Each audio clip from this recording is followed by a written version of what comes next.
Sir ఈ మహానాడు 2026 ప్రత్యేకత ఏంటి సార్? అంటే ఈ యొక్క మహానాడులో ఏంటంటే ఏదైనా మహానాడు అని అంటే తెలుగుదేశం పార్టీ పండగతో పాటు ప్రజలకున్న సమస్యలు ఆ 1 yearలో ప్రజల సమస్యలు ఏంది, ప్రజా సమస్యలు ఏంది, సంక్షేమం కావచ్చు, అభివృద్ధి కావచ్చు, దాని మీద డిస్కస్ చేసి వాటి మీద తీర్మానాలు చేసి ప్రభుత్వానికి పంపిస్తే ప్రభుత్వం వాటిని సాల్వ్ చేసేటట్టుగా అది యాక్చువల్గా పద్ధతి. ఈరోజు కూడా పార్టీ ఆఫీసులు అక్కడ మంగళగిరిలో తీర్మానాలు చేస్తున్నారు. అదేవిధంగా ప్రతి కాన్స్టిట్యున్సీలో క్లస్టర్లో కూడా తీర్మానాలు చేయమన్నారు. మా కార్యకర్తలకి క్లస్టర్ ఇన్ఛార్జి కూడా నేను ఇచ్చాను.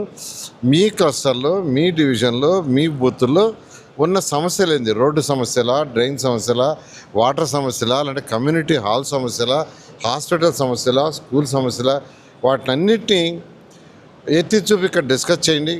వాటినన్నిటి తయారు చేసి ఇస్తే మున్సిపల్ కమిషన్ గారికి ఇచ్చి వారి పరిధిలో వాళ్ళు చేయగలిగిన చేస్తారు. వాళ్ళు చేయాలంటే ప్రభుత్వానికి పంపిస్తే ప్రభుత్వ పరిధిలో చేస్తారు. అక్కడికొక్కడ పాలసీగా చేయాల్సి ఉంటే అసెంబ్లీలో డిస్కస్ చేసి పాలసీలు చేసి ప్రజలకి ఆ యొక్క సంక్షేమం అభివృద్ధి చేయటం ఉద్దేశం. ఆ విధంగా రేపు సాయంకాలానికి రిపోర్ట్లను ఇస్తారు. ఇచ్చిన తర్వాత దాని మీద ముందుకు పోవడం. అయితే ఈసారి మహానాడును స్త్రీశక్తి మహానాడుగా అభివర్ణించారు, దీని గురించి మాట్లాడండి. ఖచ్చితంగా అండి. మహిళలకు యాక్చువల్గా రిజర్వేషన్ కూడా చేయాలని దాంతో మన పార్లమెంట్లో పెట్టారు. అయితే కొన్ని పార్టీలు సహకరించడం వల్ల అది వీగిపోయింది. మళ్ళా కూడా యాక్చువల్గా అది త్వరలో వస్తుందని ఆశిస్తాము.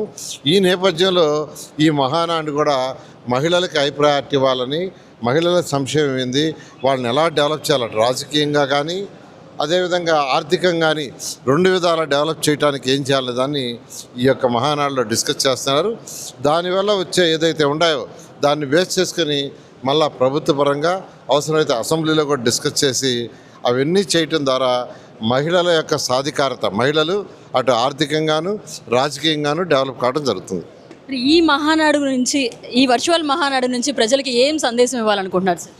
ఖచ్చితంగానండి. ప్రతిసారి జరిగినట్టే మహానాడు వర్చువల్గా జరిగినా లేదా ఒకే ప్లేస్లో జరిగినా ఒకే విధంగా ఈ వర్చువల్గా అయితే ఇంకా ఎంతో ఆనందంగా యాక్చువల్గా ఉంటున్నారు వాళ్ళందరూ కూడా. ఎందుకంటే ప్రతి క్లస్టర్లో దాదాపు 200 మంది తగ్గకుండా ఈవినింగ్ దాకా ఉండి వాళ్ళందరూ చర్చిస్తున్నారు. అలా చర్చించిన ప్రతి ఒక్కరిని నేను అభినందిస్తున్నా. మరొకసారి వాళ్ళందరికీ శుభాకాంక్షలు.